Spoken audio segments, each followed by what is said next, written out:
আসসালামু আলাইকুম everyone, welcome back to my channel. আজ আমি আপনাদের দেখাবো বাঙালি স্টাইলে দই কাতলা। চলুন দেখে নেওয়া যাক। প্রথমে আমি 4 পিস কাতলা মাছ নিয়েছি। আপনারা চাইলে আরও বেশি নিতে পারেন।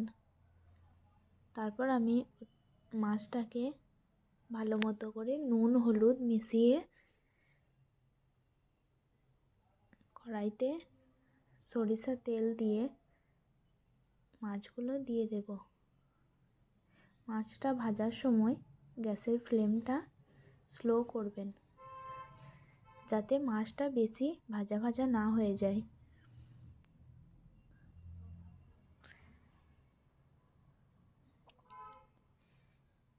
এভাবে যখন হালকা ভাজা হয়ে আসবে তখন মাছটাকে তুলে নেবেন।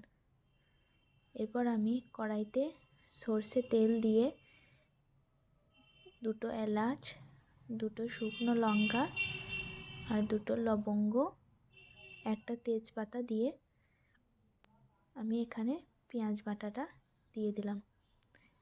ভালো মতো করে কষিয়ে 1 চামচ আদা দিয়ে দেব। এরপর আরও ভালো মতো করে কষিয়ে যখন তেলটা ছেড়ে আসবে তখন আমি অল্প পরিমাণে দই দেব। এরপর অল্প পরিমাণে পানি দিয়ে দেবেন।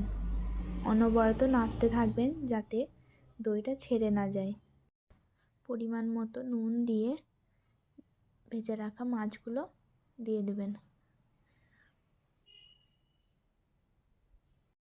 স্বাদ আসার জন্য ওপর থেকে হালকা করে চিনি ছড়িয়ে দিলাম। আপনারা চাইলে নাও দিতে পারেন। ওপর থেকে কাঁচা লঙ্কা ছড়িয়ে দিন। গরম গরম ভাতের সঙ্গে দই কাতলা সেই স্বাদ।